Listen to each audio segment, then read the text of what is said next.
me just a second here. All right, cool. All right, welcome. My name is David Underwood, and I'm president of the Memphis World Trade Club for 2020. Thrilled that everybody joined us today. This is our fifth virtual luncheon in our virtual luncheon series this year, as we've kind of made do with replacing our on-site luncheons in Memphis, and thrilled to have the turnout we've had thus far. So proud of what we've done so far this year and keeping the momentum going. I have a quick announcement on behalf of the club before we get really started. So we kicked off for the month of September a raffle, a virtual raffle, to really raise money for our scholarship, in place of a lot of our on-site events that we generally do fundraising throughout the year. So wanted to just do a quick screen share, give everybody a quick insight into that. So give me just a second here as I'm talking through it.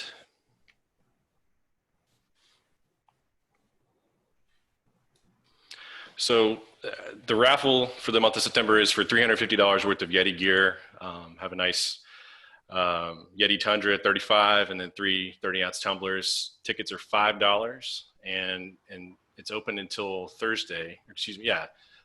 Well, the first is when the drawing is, so until Wednesday we're actually selling tickets on our website. So I will drop that link in this Zoom meeting for anybody interested. $5 for $350 worth of gear, pretty good odds.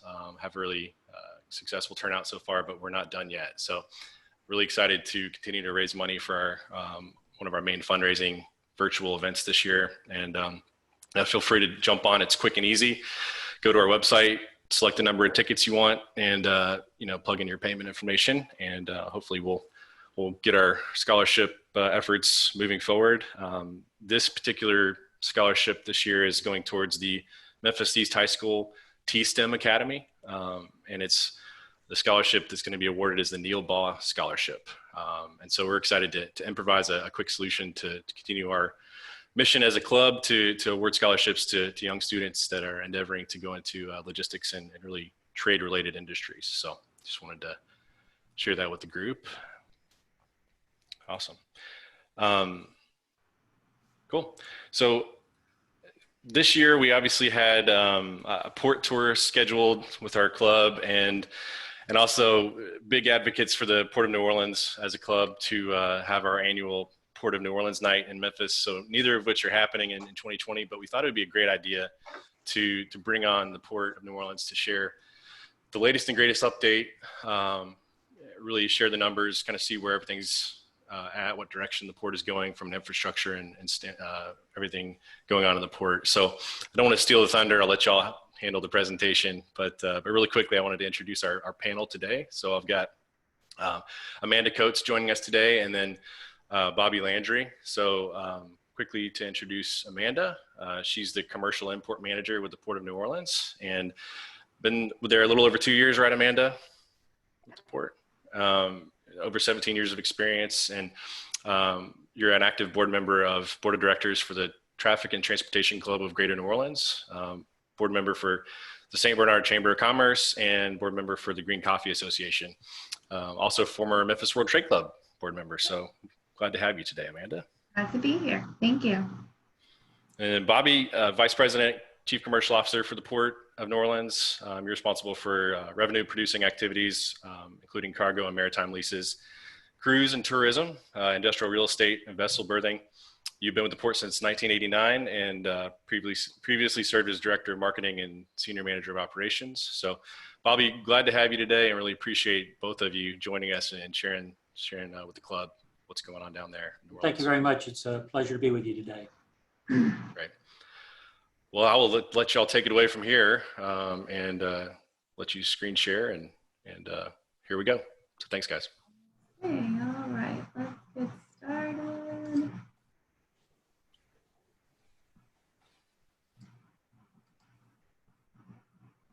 All right. Well, thank y'all very much for joining us today. I know it's getting close to lunchtime, so if you're eating, feel free to go ahead and eat. We won't know you're eating, so enjoy. But it is a pleasure to be able to meet with you in this way. It's not how we typically do things, but we do appreciate the opportunity because there's a lot of uncertainty for all of us in how we're going to do business in the future after what we've been through right now. And while we hope for things to get back to a little bit more normal pace, we want to kind of show you what we've been doing in the interim so you understand where we are. Go ahead, Amanda. We have a video. This is our virtual reality video, 360. It's movable, clickable. I will share the link with David so that he can follow up to the World Trade Club and everybody in attendance to see it on your phone. It's a really cool video. We worked for a year on this video, and we hope you like it. It will be a little bit grainy on your screen, so I do suggest that after this presentation, you click on it and visit it on YouTube and kind of get the whole experience. You can hold your phone and kind of move around with it. It's designed to be an immersive experience. So here we go.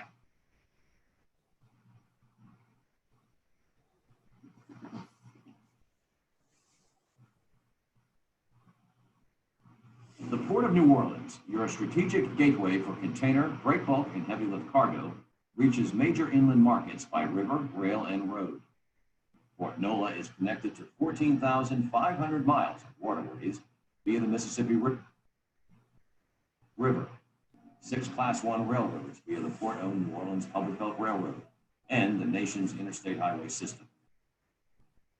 With unmatched connectivity, seamless logistics solutions, and exceptional customer service, Port Nola personalizes shippers' supply chains. Business is booming at Louisiana's only deepwater international container port. Strong cargo and intermodal momentum has contributed to double-digit growth. Primary container cargoes include resin, frozen poultry, coffee, furniture, and forest products. Weekly direct services connect major Midwest markets and the state of Louisiana to Asia, Europe, Mediterranean, South America, and Central America. Vessels up to 10,000 TEUs call on the port regularly. Port Nola welcomes the growing demand. We have ordered 4 new 100-foot gauge gantry cranes, planned for related rail needs, and will further optimize operations with other terminal improvements. Our container terminal can stack containers 5 high and features a 74-acre marshaling yard. And there's more. Value-added services are available on and off dock for a variety of commodities, including temperature-sensitive cargo, coffee, resin, agricultural commodities, and more. A powerful intermodal system provides shippers the most options of any port in the country. Port Nola's subsidiary, the New Orleans Public Belt Shortline Railroad, ensures seamless cargo handling and connections to 6 Class 1 railroads with on-dock intermodal capabilities. Rail partners and shippers can rely on true logistics integration at a world-class rail gateway. We are all about efficiency. Containers arriving or leaving by rail never have to leave the terminal. CN's regular service provides fast transit times to and from Memphis, Chicago, Detroit, and Canada. Regular service via KCS connects Port Nola to the Dallas-Fort Worth market. Rail connections are also available for non-containerized cargo via the New Orleans Public Belt with 6 Class 1 railroads. Our innovative twice-weekly container on-barge service, operated by Seaport, offers shippers an efficient waterway and environmentally sustainable solution for inland transportation between Baton Rouge, New Orleans, and Memphis. Trucking continues to play a vital role in first and last mile delivery. Port Nola's connection to the interstate highway system is a vital link in the supply chain. Terminal operators use an advanced gate appointment system with transponders to maximize efficiency. The Port of New Orleans is a powerful integrated gateway. Our long history as a vital U.S. port is matched only by our bold and strategic vision for the future. The Port of New Orleans, serving you today, preparing to meet your needs of tomorrow.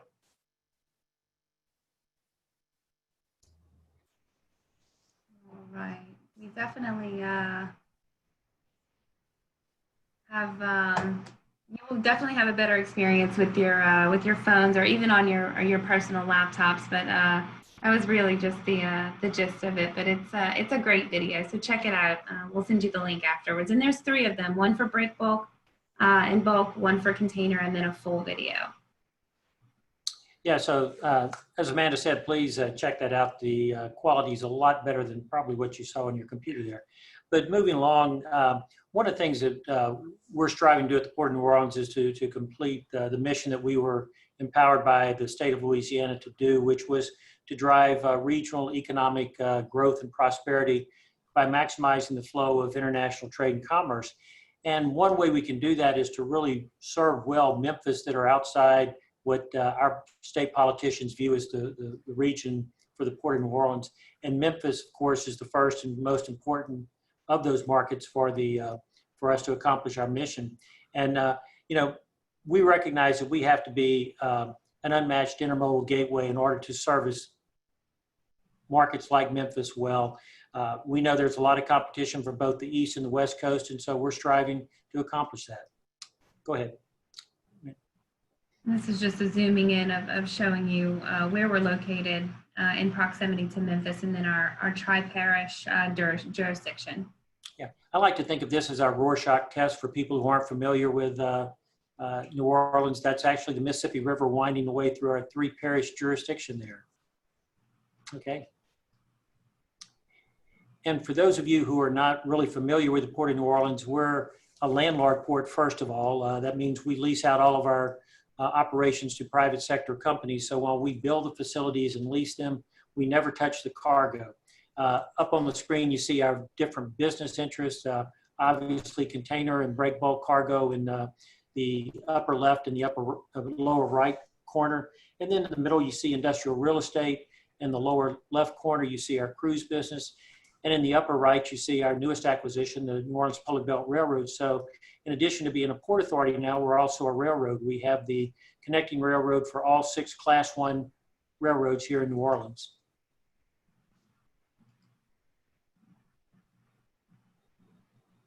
And while I know everybody loves to look at organizational charts, I wanted to give you all the opportunity to look at our organizational chart. Really the most important element in this chart really starts at the very top, our Board of Commissioners. This is a board appointed by the governor of Louisiana, so it really has statewide impact. Louisiana is a very unusual port in the sense that we have over 30, a very unusual state in the sense that we have over 30 ports in the state, but not all of them are state ports. This is a port created by the state of Louisiana and run by commissioners appointed by the governor. Our president and CEO is Brandy Christian. Brandy's been with us about 5 years now. She's just got reappointed for another 3-year term by our board, and will be overseeing some great projects in the very near future. As you can see, we have about a little over 400 and just about 440 employees with the belt and the port combined. And incidentally, Brandy is president and CEO of both organizations. All the fun stuff. Amanda, go ahead. Over the past 10 years, the number of TEUs you can see has more than doubled. We were well on our way prior to 2020 to hit the 700,000 TEU mark. Let me just move this out of the way. And our strong growth can be attributed to several factors. The completion and expansion in the Panama Canal has proved the rapid rise in Far East services over the past few years, along with the rapid rise in resin and petrochemicals, along with the exportation of poultry. And on the import side, we've seen an increase in coffee, food-grade resins, forest products, natural stone, non-ferrous metals, and our intermodal gateway connections have also been a growing connections, fueling increases in our intermodal moves by rail and by barge, which we'll get into a little bit more detail later. And so we're really going to focus on 2019 because it shows our true path and growth, which, you know, we expect to continue these levels headed into 2021. So we really didn't focus on 2020 numbers because, as you know, it's a very odd year for everyone in the industry.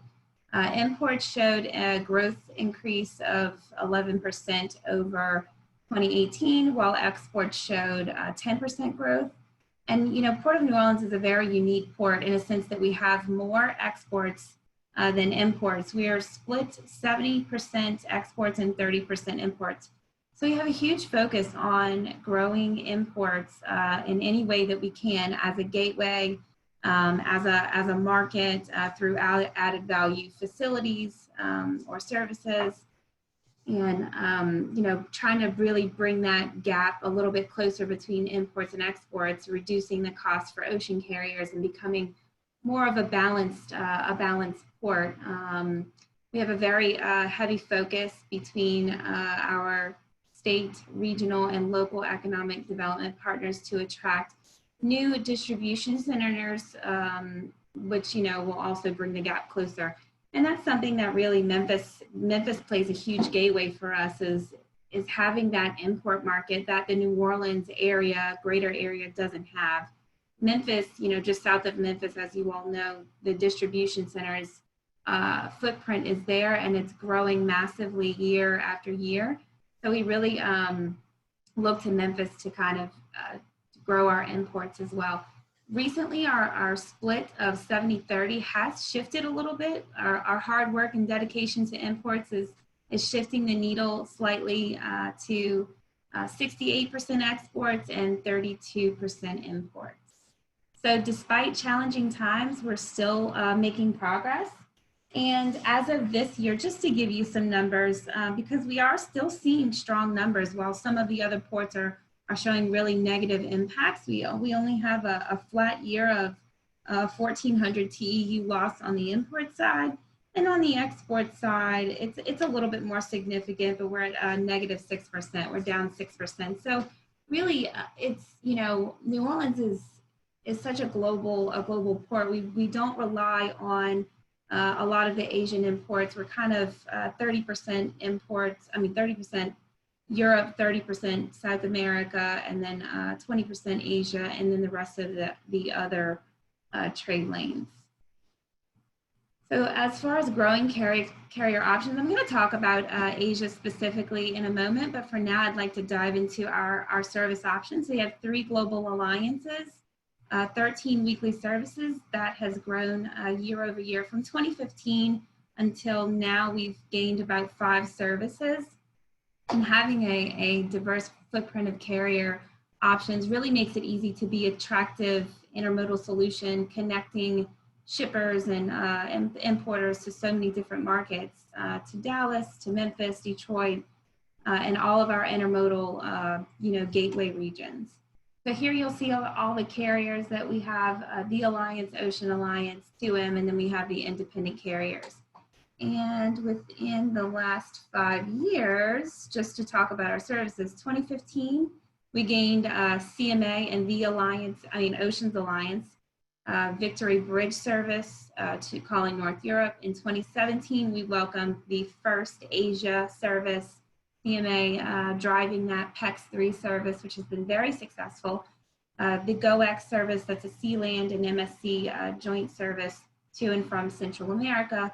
2019, we welcomed the second Asia service, and that was MSC's and 2M's Lone Star service. And then in 2020, we've recently, in April, welcomed back Evergreen's feeder service after, I believe, 25 plus years of returning to the Gulf. So very excited about having Evergreen back in New Orleans. It's, it's really a test of time to see these new carriers coming in with new markets that, new services that haven't been here. It just shows that we're dedicated to growth in New Orleans.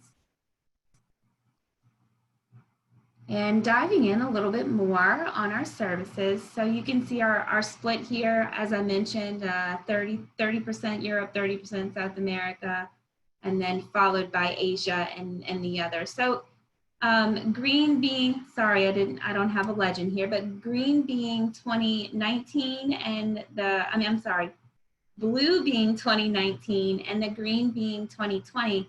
You can see that we're down from Europe, and as everybody else saw with, the onset of COVID-19, Asia was the first to drop and come back, and then followed by Europe and South America and Central America. We're really still seeing the effects from Europe and Central America, but the last couple of weeks we have seen an uptick in moves, vessel moves from Central America. So we're very happy to see that they're coming back very strong. And so we're having, we should see a flat year, which is better than a negative year.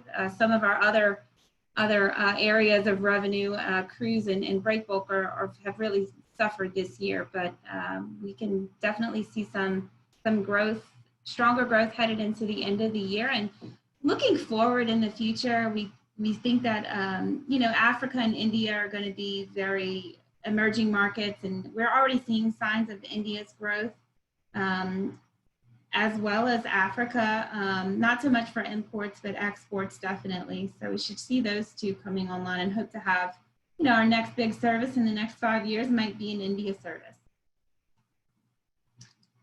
Jumping into imports, as I mentioned, we have 11% growth. We appreciate our Memphis network of cargo owners, NVOCCs, freight forwarders, and logistics providers. Import growth is really a focus of ours, and the import market is there in Memphis. We don't have much of an import market here in New Orleans, as we're not a consumer market, but we do have quite a bit of cargo that's moving. So organic chemicals is about 15,000 TEUs. You can see the breakout here. Coffee, 14,000 TEUs. And these top 5 commodities represent 49% of our overall imports. 600 million pounds of coffee are imported from Latin America, Central America, Europe, and a little bit of Asia. And the green coffee beans are sorted here, cleaned, roasted, packaged, and distributed right here in the greater New Orleans area. And that's really the model that we look for when we talk to importers and exporters, and even added value facilities. We're really focused on, adding those added value tenants to our properties along the industrial canal, just to add some value to the existing cargo that's coming in, or new cargo opportunities. And in terms of Asia, in the past few years, we've seen an increase in Far East direct services, as many ports have. Cargo to and from the Far East has grown exponentially from 25,000 very quickly up to 86,000. So that's great growth to and from Asia.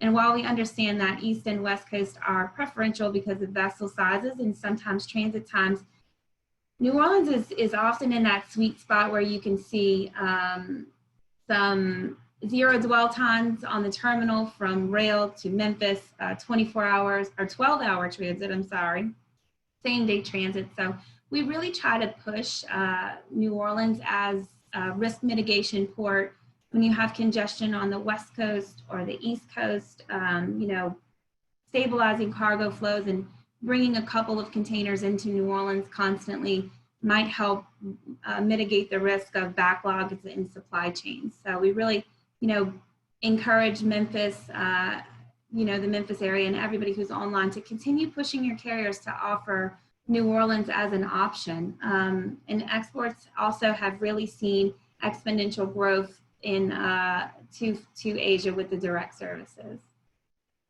So jumping in for Lori, who couldn't be here today, she's, sent her regards. She felt ill this morning, nothing serious, but she's, very upset that she couldn't be here today. But I will cover exports for her. So we have seen 10% growth. That's pretty much been year over year, and our top 5 commodities make up 77% of our overall exports, heavily led by synthetic resins and rubbers. There are approximately 90 chemical refineries between Baton Rouge and New Orleans that are really fueling the exports. And if it's not in a container, it's moving in a tank. So, that's the reason why you see that miscellaneous chemicals and synthetic resins and rubbers are really our top commodities, followed by animal and vegetable products, 21,000 TEUs. Of that, 34,000 is poultry, exported poultry that is moving through NOCS. They have 2 locations, NOCS, now Lineage Logistics. Previously, New Orleans Cold Storage was taken over by Emerging Cold and then turned over to Lineage Logistics. So we're happy to have the investment of Lineage with the experience of NOCS's team. They're, it's a blast freezing storage, and they have expansion plan to double in size in the coming years. And then we have our, also we have some added value tenants that are along the Inner Harbor Canal that are, you know, packaging resin, and also Kearney Companies, who is specializing in forest products. And those are all connected to our New Orleans public belt and also the other railroads. In terms of gateway solutions, you know, we really look at, you know, Memphis, Chicago, Dallas, and Detroit. Those are our intermodal connections. We're the only deep water port that has connections to 6 Class 1 railroads: BNSF, UP, CSX, NS, KCS, and the CN. The CN being, you know, the really strong intermodal connection between New Orleans and the Memphis area. Same day via CN, so you can have an import container discharge from a vessel in Memphis in the same day and ready to be released the next morning. So we're happy to see that. We continue to push. That's a near daily service. It's 3 days and a flex day. And for our most recent addition in intermodal, which I'll get into a little bit deeper in the next couple of slides, is our KCS service connecting us to Dallas. And that's a 36-hour transit time. And Dallas is really also for empties, for a empty surplus. You know, Dallas has a surplus of imports that are coming in from the West Coast. So we take those empties, and CMA is moving them to New Orleans to supply our exporters. So it's really a good market for us to turn to empties, but also as a gateway for heavy cargo, for intermodal usage. We've seen hazardous cargo move, high volumes, and furniture. And the importers really love this service because it's stable, it's on time. And I guess, you know, you guys know, working with Dallas and Houston, trucking can be sometimes a little bit of a trouble. So we really, you know, push Dallas as a market as well. Some of the carriers are on it that are Hapag-Lloyd, CMA, and One. We are pushing other carriers and in talks with other carriers to be on that service. But we really like you to, know. A lot of people still don't know about the KCS because somebody, some of the carriers are not offering it, or it has to be, a special requested lane. And this slide just goes closer into the KCS service. It's a weekly service between Dallas. It's actually on the northeastern side of Dallas, which is Wiley, Texas. As I mentioned, we really use it for empty repositioning, and a really attractive point is that the KCS is offering five free days, and I think that's pretty unheard of in today's market in terms of rail free time. So they're offering 5 days free time there. So if you happen to have any importers that need additional time in the Dallas area for deliveries, you may want to ask your carrier if they can offer it. And last year, it looks like 9,347 containers were moved, the majority being 40-foot empties from Dallas to the New Orleans market. And KCS is also looking to develop DCs in the Wiley Intermodal Terminal area. So those are ongoing discussions that we're having, is to really bring some distribution centers into Dallas so that we can also offer our on-dock intermodal service to the Wiley terminal. And of course, you know about the CN daily service, Memphis, true on-dock rail, heavy cargo, hazardous cargo. It's 24-hour transit to Chicago. And we really also looking at Canada. Canada is typically going into the East Coast, but we urge you to look at, Latin America, Central America, to connect with Montreal for any imports, even exports that are coming from Montreal into Latin America. So since COVID, I think something that's really important is that a lot of these companies have existing footprints in Central America and Mexico, and they will continue to shift that cargo, kind of, less relying on the Far East for sourcing and relying a little bit closer to the United States for production. And we have seen a little bit of a shift in manufactured cargo coming in from Mexico. and we heavily push, you know, the short sea. We have a 2-day transit time from Mexico into New Orleans. So it's really, really something that we're going to see continue to grow. So we definitely see opportunities there from Mexico to Memphis, Chicago, Detroit. Some automotive has moved into Detroit from Mexico. So appliances, automotive parts, and we, you know, we'll continue to look forward to seeing that growth. And in terms of our container on barge, last year we moved 28,000 TEUs and previously 26,000 TEUs, so lots of growth there. We're heavily focused on a green initiative here, and the empties are moved from Memphis into the Baton Rouge area. They're taken, they're drayed out to the local plants, brought back to the Port Allen terminal, and then to New Orleans. So it's really that we're committed to reducing the impacts, the environmental impacts through innovative transport. It gets trucks off the highway, and believe me, there's plenty of cargo to go around. So it's not taking away from the trucking community. It's really just adding to the green initiative of reducing carbon footprints. And with container on barge, we'll also talk about our cranes, and I'll turn it over to Bobby right now to talk about our uptown terminals and then our future developments that we have coming soon. Okay, thanks, Amanda. As Amanda indicated, we have a lot going on at the port, and we've had some pretty impressive growth. And even during this time of COVID impacts, we're holding our own. And like most ports, we've seen our volumes drop, but not as much as perhaps some of our other ports have seen them drop. And as a result, we're still planning for the future, and we're making some pretty big plans. Right now, our Napoleon Avenue Container Terminal has a capacity of about 840,000 TEUs, and we are planning on improving that over the next couple of years. As a matter of fact, in May of 2021, we will receive the 4 new gantry cranes that we have coming in, bringing our total cranes at Napoleon Avenue up to 9. That's going to be pretty good crane intensity for a terminal that size, and we're real pleased with the way that facility is going to look. We think with some added improvements, we will essentially have a capacity of somewhere between 1.2 and 1.5 million TEUs. So again, the growth there is going to be pretty good. And one thing is we can handle ships up to about 10,000 TEUs. We do have a bridge which sometimes restricts vessel size, so that's an issue for us, but we're going to be addressing that as well. Go ahead, Amanda.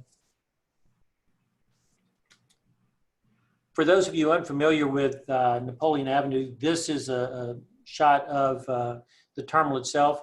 The red line right in the middle is the division between our 2 terminal operators. We have Ports America on the right, and then on the left we have New Orleans Terminals, which is a joint venture between TIL and Ceres.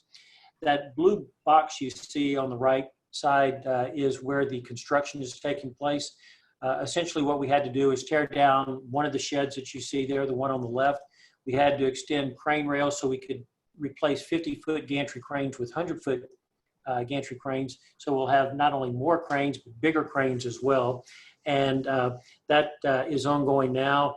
As a matter of fact, we just made a couple of big steps, big strides over the last week, and the project is pretty much on target to have the cranes up and running sometime in the fall of 2021. Like I said, they arrive in May. By the time we finish getting them assembled and tested and everything, it'll be fall before they're fully operational, but we're pretty much on target for that now. So we've got a lot going on upriver to increase that capacity. Okay. But the way we have to deal with that air draft issue is to find a new terminal. As you could tell from that site at Napoleon Avenue, it's a container terminal that was kind of shoehorned into a break bulk facility. What we're going to do now is we're going to identify a new site for our brand new container terminal downriver. That will do 2 things. One, it will get us away from the overhead, the air draft issue that we've been having at the current site. as well as it will give us a more rectangular facility, which is more amenable to container operations. And it's going to have a lot more room for ancillary activities such as warehousing, packaging, light assembly, any of those things that you typically do around container ports. We're going to have the ability to do that. The sites you see in the light green are sites that we have evaluated. We are focusing on a couple of these sites now. One of them, before the end of the year, you will hear a lot about in terms of where we are and what we're going to do at that site. Critical to us is that these sites can handle vessels 15,000 TEUs and up. I was reminded by somebody just last week, they said, well, you know, the largest ships that can go through the Panama Canal are 15,000 TEUs. And I said, yeah, well, we can handle ships that can go through the Suez Canal too, because we're going to have about 60 feet of water at the berth. We're going to have over 50 feet of water in the channel.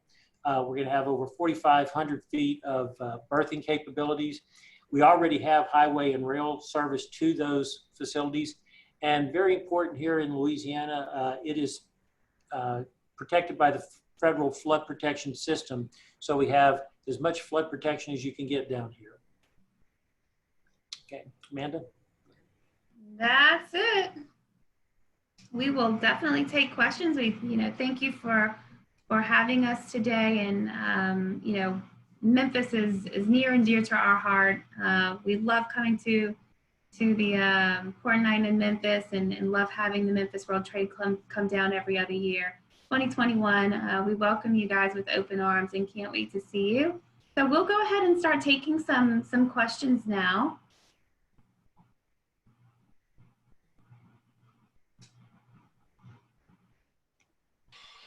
If anybody has any questions, feel free to add them to the webinar chat or the Q&A part of the Zoom function. So in the meantime, I'm kind of curious, Amanda and Bobby, about the weight limitations on the on-dock service to Dallas. Can you guys give us some insight into any known limitations by container size, maybe, or kind of There are no, you know what, I would assume that they would follow the same guidelines as Memphis, and I'll get those numbers to you exactly what's being put on the rail.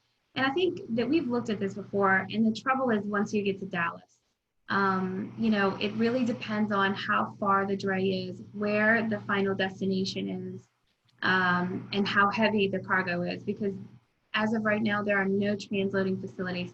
There are some distribution centers that are located within proximity of Wiley, and some customers that were very interested in moving cargo. And we've had some customers that move cargo, Kidcraft for one, they absolutely love the service. They move consistently through New Orleans, and they're very happy with the service. And this is retail, so it's kind of, for me, it was interesting to talk with Kidcraft and kind of get their insight, but they really loved the stability of the service and not honestly having to go through trucking and kind of balance the deliveries. So they really enjoyed it. But I'll get you those numbers, David.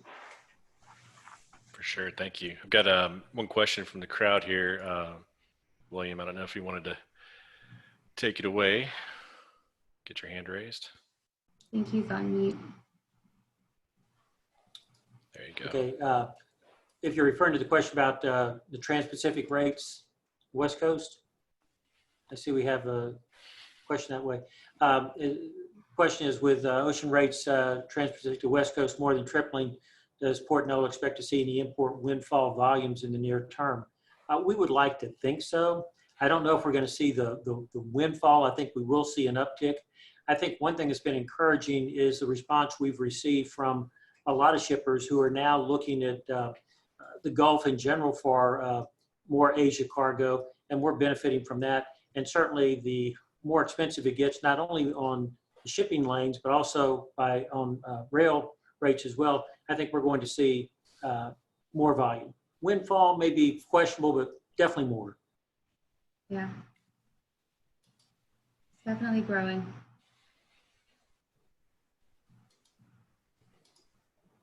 That's a good question. I've got a hand raised. I don't know if I can unmute you or not, but I do see some in the chat here. So there's another one for Roy Williams as well.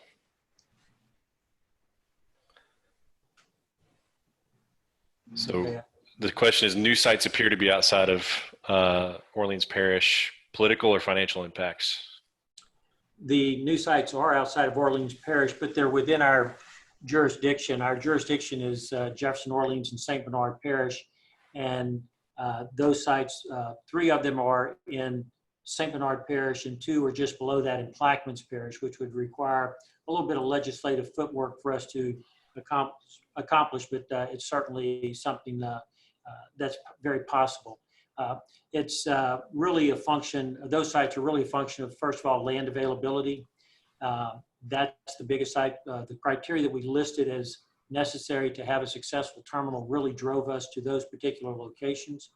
I think the other thing is that when you look at the requirements that vessels have now, especially from our perspective about the air draft clearance, it was pretty imperative we go downriver so we can avoid any overhead obstructions now or into the immediate future.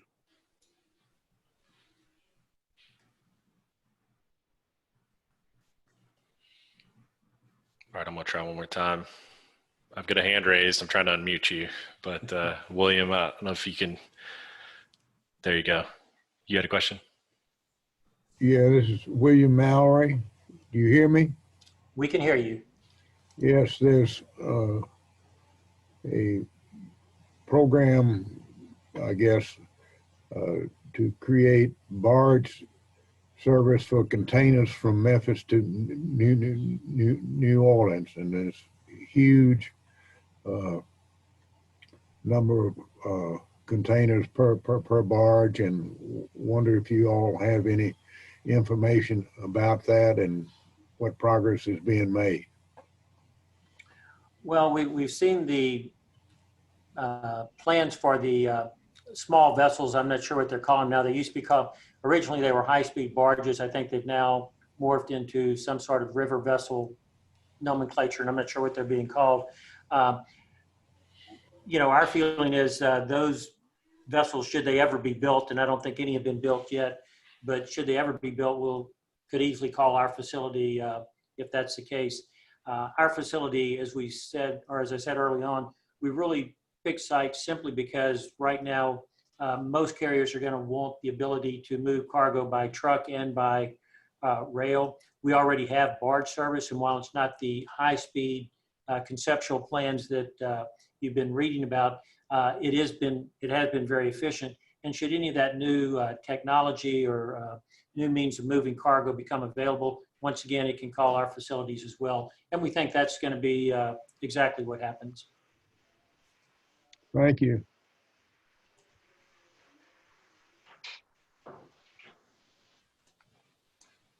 You guys make it easy. Any more questions? Yeah, last call. Anybody else have any questions in the group? Questions, comments, feedback? I do Well, like. thank you all so much. That's great. Thanks, team. I really like to play on words too. Thank you for your partnership. For sure. Absolutely. Nice plug in the last slide. Yeah. And there's your contact information, and Memphis World Trade Club, greatly appreciates the partnership. I will send you that link to that video too. It's so cool. I mean, you really have to see it. You really have to see it, up close and personal on your phones or your computers. Yes, Chris, we can send you the presentation. PDF. Awesome. Well, thanks everybody for your time, and you've got contact information up here, so should you need anything from any of us, please feel free to contact us. We will be happy to chat with you. And as these developments go forward, you'll be hearing more and more from us, and hopefully in the near future, you will be able to see us in person sometimes. Yes, we can't wait to see you all. Looking forward to it. Well, again, thank you for joining us today, and thanks everybody for joining the webinar. And we'll be sure to send this out to everybody. And one last reminder, I put the raffle link. Shameless plug, guys. I got to do it. This is for a scholarship. I put the link for our scholarship raffle on the chat thread, and be kind of on the lookout if you're interested in that. Feel free to reach out to me for more information, and we'll call it a day. Thanks everybody for joining. Thank you. Have Okay, a wonderful thank day. David, thanks a lot. Appreciate it. Good job. Absolutely. Bye. Thanks. Bye. Bye-bye.